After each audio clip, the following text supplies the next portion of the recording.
What happens when the person wearing the badge, the one sworn to protect you, becomes the reason you almost don't make it home? Not because of some raging vendetta, but because their mind is cracked and their prejudice runs deeper than their memory loss. I didn't believe that kind of thing could happen in real life until it happened out to me. It was late August in Briarwood, Georgia. The kind of heat that clings to your skin and makes the air feel heavy enough to drink. I was driving home from my summer job at a little art studio in my grandma's old '99 Buick.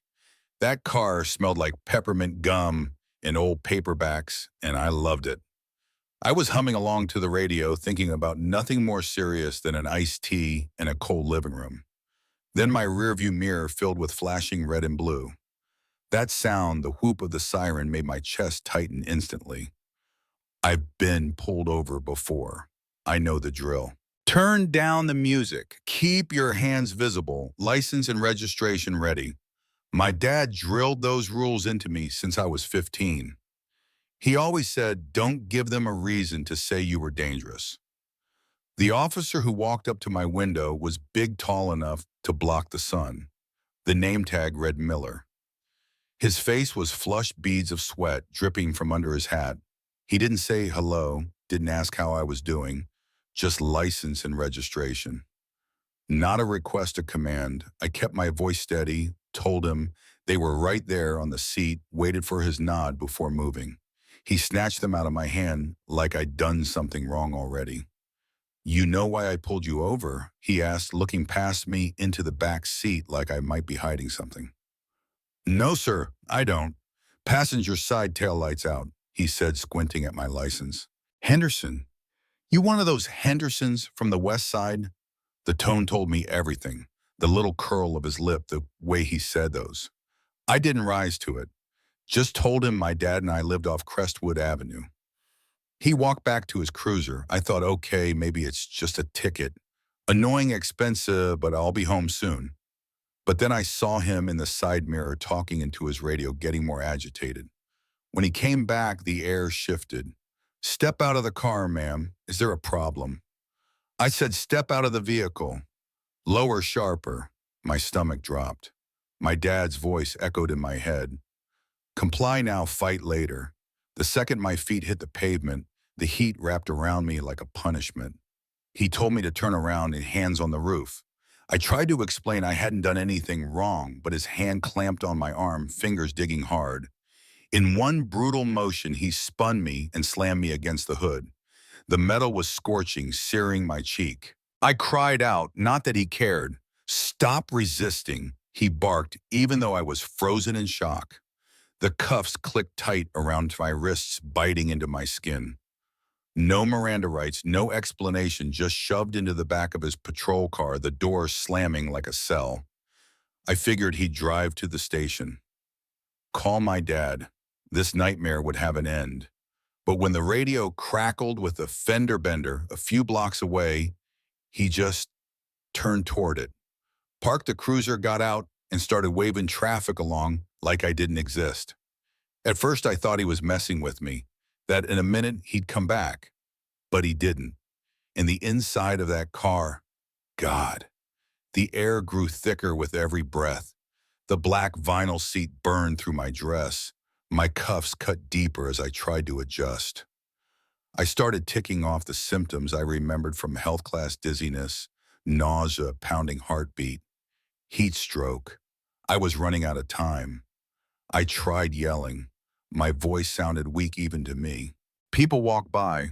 No one looked twice.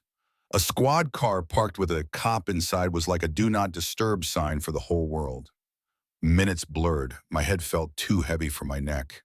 I thought about my grandma's laugh, the smell of oil paint in the studio. I clung to those images like they might keep me alive. He came back eventually. Relief shot through me until I saw he wasn't turning toward the precinct. Instead, he pulled into a diner lot, left the engine running, walked inside, and I stayed locked in that oven. My body started to shut down. My vision narrowed.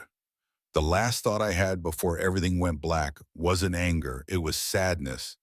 He never even used my name. When I woke up, it was to the smell of antiseptic and the steady beep of a machine. My dad was there holding my hand, eyes bloodshot. The doctor told me severe heat stroke, dehydration, kidney damage a little longer, and I'd be dead. I learned later a rookie doing end-of-shift checks found me unconscious in the back of Miller's car parked behind that diner. The department called it an incident, said there'd be an investigation. My dad didn't buy it. The next morning, the police captain stood in front of reporters, feeding them the usual lines about transparency. That's when my dad stepped forward, rumpled suit, sleepless, eyes, voice steady enough to slice steel. "You talk about facts," he said. "Is it a fact if Officer Miller has 12 prior complaints of excessive force against minorities? Is it a fact your own policy requires a transport unit if an arresting officer's shift ends within 2 hours of policy he ignored?" The captain froze. The reporters asked who my dad was. He told them senior trial attorney for the Civil Rights Division of the U.S. Department of Justice. He promised federal oversight, promised anyone standing in the way of justice would be investigated for obstruction. And just like that, the local cover-up game was over. The FBI stepped in. They pulled Miller's file. The pattern was obvious. Racial bias, violent stops, memory lapses, everyone shrugged off. They got the recording from his uniform mic.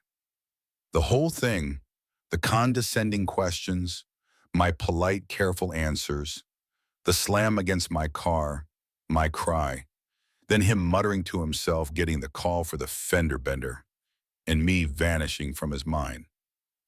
Months later, I sat in a courtroom, my cheek still carrying a faint scar from that day.